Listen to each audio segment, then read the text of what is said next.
Hello friends, good evening. कैसे हैं आप सब?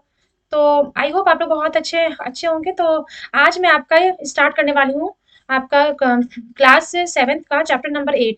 देखिए, मैं आपको ये चीज़ पहले समझाना चाहती हूँ कि अपने ऊपर आप लोग वीडियो का बर्डन बिल्कुल भी मत डालिएगा। अगर आप बीच से अगर ये चैप्टर स्टार्ट करेंगे तो आपको समझ में आने वाला है नहीं। ठीक है, अगर आपको 8 चैप्टर पढ़ना है तो आपको शुरुआत से हर एक चैप्टर को पढ़ना पड़ेगा, तो ही आपको ये चैप्टर समझ में आएगा। ठीक है, आप मेरे चैनल पे अगर फर्स्ट टाइम आया तो प्लीज मेरे चैनल को लाइक शेयर सब्सक्राइब कर लीजिएगा। आपका मैं क्लास 6 का पूरा कंप्लीट करा दी हूँ। अब आपका जो आपका चल रहा है इस समय क्लास 7th का चल रहा है। ठीक है, इसके बाद आपका क्लास 8th का हाँ चलने वाला है। ठीक है, तो क्लास को बिल्कुल भी स्किप मत कीजिएगा। एग्जाम पास है। ठीक है, आपका आपका 1 मंथ का टाइम है। तो आप वीडियो पर बने रहिएगा लास्ट तक, और बिल्कुल भी स्किप मत कीजिएगा। मैं बहुत ही इंपॉर्टेंट चीज बीच बीच में आपको बताने वाली हूँ। ठीक है, जो कि आपका एग्जाम के पॉइंट ऑफ व्यू से बहुत ही इंपॉर्टेंट है। तो आइए हम स्टार्ट करते हैं। तो हम लोग आज आज पढ़ने वाले हैं। सबसे पहले हम लोग इस चैप्टर में क्या पढ़ने वाले हैं, देखिए इसमें ये पढ़ने वाले हैं कि 18वीं शताब्दी के राजनीतिक गठन के बारे में बताया गया है कि इस शताब्दी में मुगल सम्राट के सिकुड़ने से, ठीक है, मुगल सम्राट जब सिकुड़ गया तो स्वतंत्र राज्य का उदय हुआ। मतलब बहुत सारे राज्य का उदय हुआ, और अंग्रेजों के आक्रमण में इसमें अहम भूमिका निभाई। ठीक है, इस शताब्दी में राजनीतिक स्थिति ने भारत के भौगोलिक विभाजन को भी प्रभावित किया है। ये चीज आप लोग इसमें पढ़ने वाले हैं। और 18वीं और 18वीं शताब्दी के दो घटनाओं ने भारत की सामाजिक, आर्थिक और राजनीतिक संरचना को बदल दिया। तो हम लोग यही आपको इस चैप्टर में पढ़ना है। और जो जो आपका इंपॉर्टेंट है मैं उसे अंडरलाइन हाँ करते हुए चलूंगी। या ये देखिए, हम लोग ध्यानपूर्वक हाँ पढ़ते हैं कि देखिए आपको ये पता चलेगा कि 18वीं शताब्दी के पूर्व के दौरान उप महाद्वीप में कुछ विशेष रूप से उल्लेखनीय घटनाएं घटी हैं। ठीक है, कुछ उल्लेखनीय घटनाएं घटी। गौर कीजिएगा कि स्वतंत्र राज्य के उदय से मुगल साम्राज्य की सीमा किस तरह से बदली। और यह भी हमें देखना है कि 1765 में यह एक अन्य शक्ति यानी ब्रिटिश सत्ता ने पूर्वी भारत के बड़े बड़े हिस्सों को सफलतापूर्वक कैसे अपना बना लिया। ये देखिए आपका मैप है। ठीक है, ये देखिए आपका ये जो डैश डैश वाला सीमा है ये मुगल साम्राज्य का बाहरी सीमा है, जो आपका यहाँ से दिख रहा है। देखिए आपका ये सीमा, ठीक है, ये आपका मुगल साम्राज्य के बाहर का सीमा है। और ये सभी सीमा पे आपका मुगल का आपका राज्य था। ठीक है, ये देखिए, और आपका यहाँ से देखिए। ठीक है, मतलब कि ये आपका मुगल साम्राज्य का इस पर पूरा राज्य था। और ये आपका उसका बाहर का सीमा है।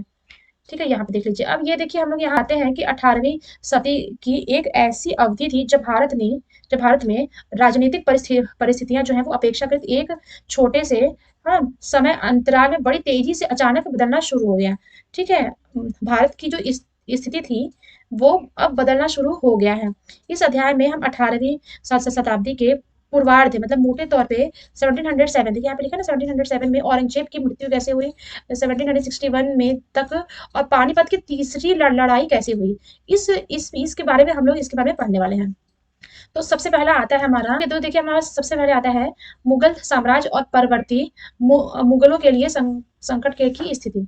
ठीक है, तो हम लोग ये देखिए यहाँ से आप जहां जहां से आपका इंपॉर्टेंट है वहां से मैं अंडरलाइन करते हुए चलूंगी। ठीक है, यहाँ से देखिए बादशाह औरंगजेब ने दक्कन में हाँ दक्कन में 1679 में लंबी लड़ाई लड़ते हुए साम्राज्य के सैन्य और वित्तीय संसाधनों को बहुत अधिक खर्च कर दिया था। ठीक है, बहुत अधिक वो वे खर्च करते थे। औरंगजेब के उत्तराधिकार के शासनकाल में साम्राज्य के प्रशासन की कार्यकुशलता समाप्त होने लगी थी। ठीक है, कार्यकुशलता समाप्त होने लगी थी। और मनसबदारों की शक्ति जो है वो वर्गों के वश में रखना केंद्रीय सत्ता के लिए कठिन हो गया था। ठीक है, केंद्रीय सत्ता के लिए ये कठिन हो गया था। और सूबेदार के रूप में नियुक्त अभिजात अक्सर राजस्व और सैन्य प्रशासन, मतलब जो थे उनके दोनों कार्यालय पर वो नियंत्रण करना स्टार्ट कर दिए थे। ठीक है, उनके कार्यालयों पर वो अपना नियंत्रण करना चालू कर दिए थे। इसमें मुगल साम्राज्य के विशाल क्षेत्रों में उन्हें विस्तृत राजनीतिक, आर्थिक और सैन्य शक्तियां मिल गई। उन्हें ये सब शक्तियां उनको अपने मुगल साम्राज्य के विशाल क्षेत्रों से मिली। जैसे जैसे सूबेदार ने प्रांतों पर अपना नियंत्रण किया, राजधानी में पहुंचने वाले राजस्व की मात्रा में कमी आती चली गई। ठीक है, ये आपका हो गया इंपॉर्टेंट। अब देखिए यहाँ से आता है कभी कभी ये देखिए, कभी कभी ये विद्रोह बढ़ते हुए करों के भार के विरुद्ध किए किए गए थे। और हम्म और कभी-कभी ये शक्तिशाली सरदारों के रूप में अपनी स्थिति को सुदृढ़ बनाने की कोशिश करते थे। ठीक है? कोशिश करते थे और और क्या है कि और वे सब जो हैं वो मुगल सत्ता को भी चुनौती दिया करते थे। अब यहाँ से हम देख लेते थे कि सत्ता प्रांतीय सूबेदार, स्थानीय सरदार और अन्य समूहों के हाथ में आ रही थी। औरंगजेब के उत्तराधिकारी इस बदलाव को रोक नहीं सके। जो सत्ता है वो प्रांतीय सूबेदारों के हाथ आने वाली थी, लेकिन औरंगजेब के उत्तराधिकार भी इस बदलाव को रोक नहीं पाए। तो ये देखिए, भरपूर फसल और खाली तिजोरियां। ठीक है, इसमें से आपका क्वेश्चन उतना बनता नहीं है, आप इसे पढ़ सकते हैं अगर आपका मन होगा तो। अब हम लोग यहाँ पे देखते हैं कि इस आर्थिक और राजनीतिक संकट के बीच ईरान के शासक, हाँ, नादिरा शाह ने 1739 पर दिल्ली ने आक्रमण किया पर और संपूर्ण नगर को लूट कर वह बड़ी भारी मात्रा में धन दौलत ले आए। ये जो थे, ये ईरान के शासक नादिरा शाह ने 1739 पर दिल्ली पर आक्रमण किया था और सारा धन लूट कर वो ले आए थे। ठीक है, लूट कर ले आए थे और इन्होंने आक्रमण के बाद अफगान शासक अहमद शाह अब्दाली को के आक्रमण का तांता लगा दिया। ठीक है, और ये क्या थे, 1748 में और 1761 के बीच 5 बार उत्तरी भारत पर आक्रमण की और लूट बांटे मचाई। तो इतने मतलब तानाशाह थे आपके नादिरा शाह। अब ये देखिए उन्होंने आक्रमण कैसे किया। नादिरा शाह के आक्रमण के परिणाम स्वरूप दिल्ली में जो विध्वंस हुआ था उसका वर्णन समकालीन प्रेक्षकों ने किया था। इनमें से एक, मुगल कोष के जिस तरह से धन लूटा गया था उसका वर्णन इस तरह से किया गया है। 60 लाख रुपए, कई हजार सोने के सिक्के, लगभग 1 करोड़ रुपए जो कि आपके सोने के बर्तन थे, लगभग 50,000 रुपए के गहने। देखिए ये सब यहाँ पे लिखा हुआ है। ठीक है, और जवाहरात, अन्य कई चीजें, मतलब ये सारी जो जो वो लूटपाट किए थे, यही सारे सामान थे जिनका उन्होंने बहुत भारी मात्रा में लूटपाट किया था। तो अब आइए हम यहाँ से चलते हैं। देखिए, साम्राज्य पर सब ओर से दबाव था, लेकिन अभिजातों के विभिन्न समूहों का पारस्परिक प्रति प्रतिद्वंद्विता ने उसे और कमजोर बना दिया था। ये अभिजात जो थे वो 2 बड़े गुटों में बटे हुए थे। ठीक है, ये अभिजात जो थे वो 2 बड़े गुटों में बटे हुए थे। किसमें? ईरानी और तुरानी, मतलब कि जो तुर्क मूल के जो लोग थे उसमें ये बटा हुआ था। और बेहद अपमानजनक स्थिति तब पैदा हुई जब 2 मुगल बादशाह, हाँ, 1731 से लेकर 1719 की में उनकी हत्या हो गई। ठीक है, ये देखिए अपमान बात ये हुआ कि 2 मुगल बादशाहों ने कि इतने सन के बीच में उनकी मृत्यु हो गई। अब यहाँ पे देखिए, अवध, अब देखिए मुगल सम्राट की सत्ता के पतन के साथ साथ बड़े प्रांतों के सूबेदार और बड़े जमींदार के ने उप महाद्वीप के विभिन्न भागों में अपनी शक्ति और प्रबल बना ली। तो ऐसे कौन कौन से थे वो देखिए, अवध, बंगाल और हैदराबाद में। ठीक है, अवध, बंगाल और हैदराबाद में मुगल सम्राटों का जो वो था सत्ता, उनका ही पूरा वहां पे वो फैल गए थे। ठीक है, अब हम लोग देखते हैं राजपूत। राजपूत कैसे थे? बहुत से राजपूत घराने, विशेष रूप से अंबर और जोधपुर के राजघराने, मुगल व्यवस्था में विशिष्टता के साथ सेवारत थे। ठीक है, तो ये देखिए बहुत सारे जो राजपूत थे आपके कहाँ कहाँ थे, अंबर और जोधपुर में थे। और और ये है कि देखिए, जोधपुर के राजा अजीत सिंह ने मुगल दरबार के गुटी राजनीति में अपने पैर फंसा दिए। ठीक है, ये देखिए जोधपुर के राजा अजीत सिंह ने मुगल दरबार की गुटी राजनीति में अपने पैर फंसा दिए। यही है आपके।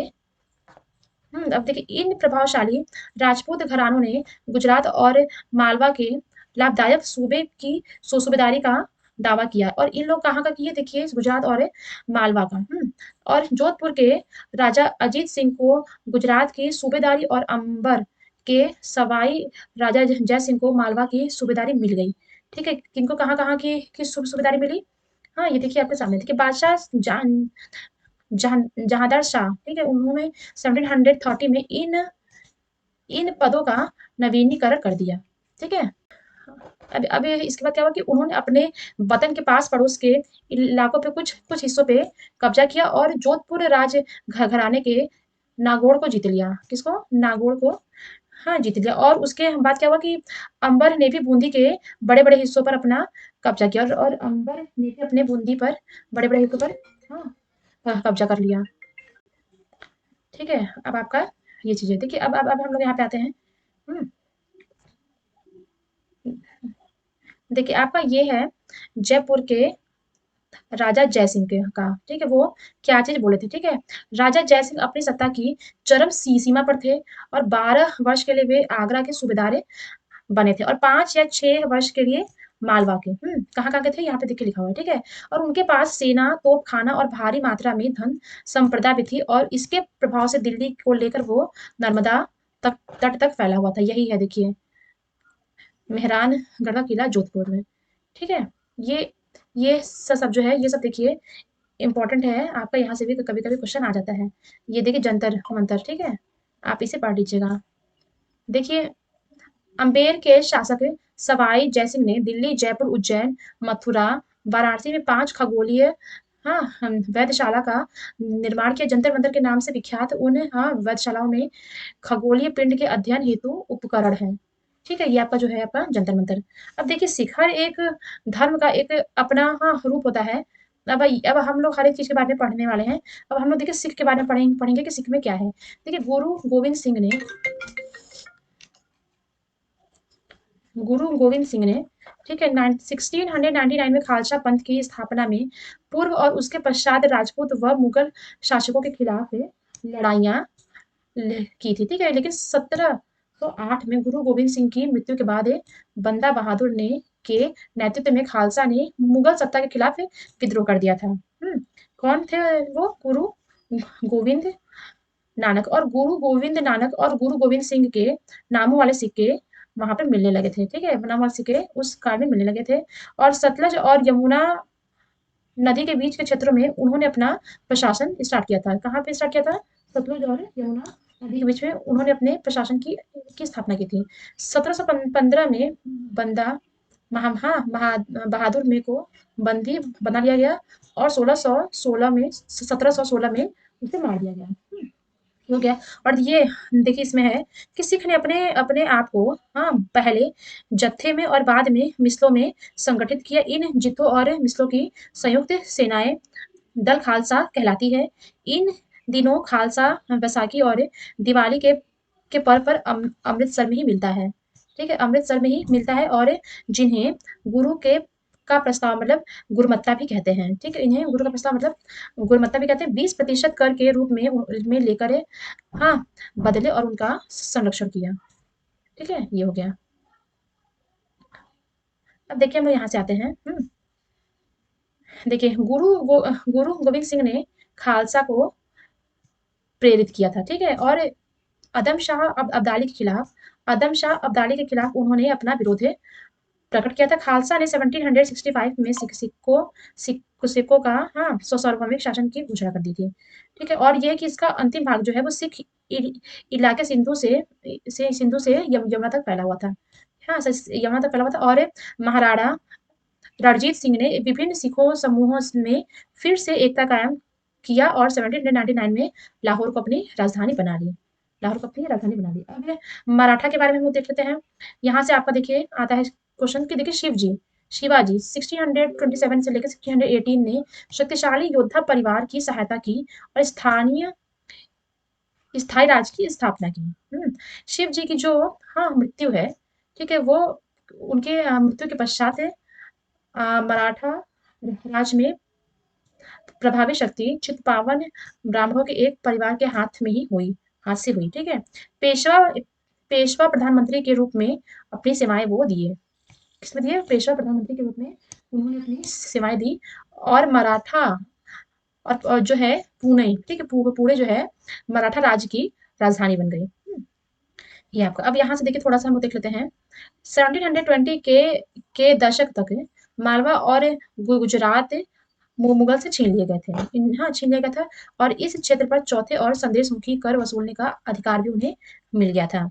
लेकिन ये जो है ये जो उत्तर भारत में राजस्थान और पंजाब, पूर्व में बंगाल और उड़ीसा के उड़ीसा में और दक्षिण में कर्नाटक और तमिल तेलुगु प्रदेशों तक फैल गई थी। और इन क्षेत्रों में क्या हुआ था कि औपचारिक रूप से मराठा साम्राज्य ही सम्मिलित नहीं करता था, ठीक है? बल्कि उनको उनको स्वीकार करने के तरीके के रूप में उन्हें भेंट के रूप में उनसे लिया जाता था। ये हो गया आपका। और यहाँ पे देखिए मराठों को 1761 को पानीपत की तीसरी लड़ाई में अन्य शासकों को भी सहायता नहीं मिली। तो यह यहाँ से आपका जो मैं अंडरलाइन करी उसको क्वेश्चन आपका वहां से बनता है। अब देखिए यहाँ पे आइए 1720 के दशक में मालवा में मराठा अभियानों ने उन क्षेत्रों में स्थित शहरों में विकास और समृद्धि को कोई हानि नहीं पहुंचाई। उज्जैन सिंधिया के संरक्षण में और इंदौर होलकर के आश्रम में फलता फूलता रहा।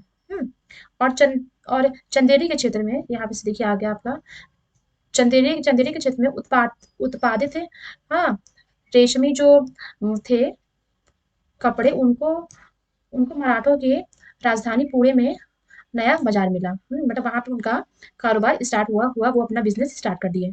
ठीक है, अब यहाँ पे देखिए पुणे और नागपुर को अब देखिए पुणे पुणे और नागपुर को और पूर्व में लखनऊ और इलाहाबाद को इसमें शामिल कर लिया गया है। ठीक है, पहले आपका ठीक है पूना ही था, लेकिन उसके बाद हाँ जो आपका वाणिज्यिक क्षेत्र को बढ़ाकर है आपका यहाँ यहाँ भी आपका बिजनेस स्टार्ट कर दिया है। अब हम लोग देखते हैं जाट के बारे में देख लेते हैं। जाट जाट जो पंजाबी होते हैं उनको जाट कहते हैं। अपने नेता चूड़ामन ने के नेतृत्व में उन्होंने दिल्ली के पश्चिम में स्थित क्षेत्रों पर अपना अपना नियंत्रण कर लिया। ठीक है, अपना नियंत्रण कर लिया। 1680 के दशक तक आते आते उनका प्रभुत्व जो है वो दिल्ली और आगरा के दो शाही शहरों के बीच के क्षेत्रों में अपना होना शुरू हो गया। अब यहाँ से हम लोग देख लेते हैं सूरजमल के राज में भरतपुर। ठीक है, सूरजमल के राज में भरतपुर शक्तिशाली राज के रूप में हुआ। 1739 में जब नादिरा शाह ने दिल्ली पर हमला बोलकर उसे लूट लिया था तब हाँ भरतपुर में शरण ली थी। और इन्होंने अपने पुत्र जवाहिरा शाह के पास 30,000 सैनिक भेजे थे। उनके पास 30,000 सैनिक थे और उन्होंने 20,000 और अन्य सैनिक मराठों से के लिए लिए और 15,000 सैनिक सिखों के लिए और उसके बलबूते वह हाँ मुगल से लड़ने गए थे। कौन? नादिरा शाह के पुत्र। तो यही है आपका जाट का। ठीक है, तो ये आपका जाट था, ये आपका मराठा था, आपका सिख था। तो यही है कि हाँ उन्होंने कहाँ कहाँ राज किया। ठीक है, और ये सब चीजों के बारे में क्या है कि आपका क्वेश्चन हमेशा पूछता है। यहाँ पे हाँ ये देखिए ये आपका है चित्तौड़गढ़ का किला। ठीक है, ये भी आपका हाँ बहुत ही इंटरेस्टिंग है। देखिए यहाँ पे क्या है ना कि आपका जगह बहुत ही अच्छा है। हाँ, जिस चीज के बारे में हर एक प्लेस के बारे में एक रहस्य छिपा हुआ है। ठीक है, तो अगर आपको कभी भी यहाँ पे घूमने का समय मिलेगा तो आप घूमिएगा। और प्लीज मुझे ये कमेंट बॉक्स में कमेंट कीजिए कि इन इन इन जगहों पे कौन गया है। ठीक है, तो आज आपकी क्लास बस इतनी ही है। अगर आपको मेरा चैनल पसंद है तो प्लीज इसे लाइक शेयर सब्सक्राइब कर लीजिएगा। आज के लिए बस इतना ही। Bye bye.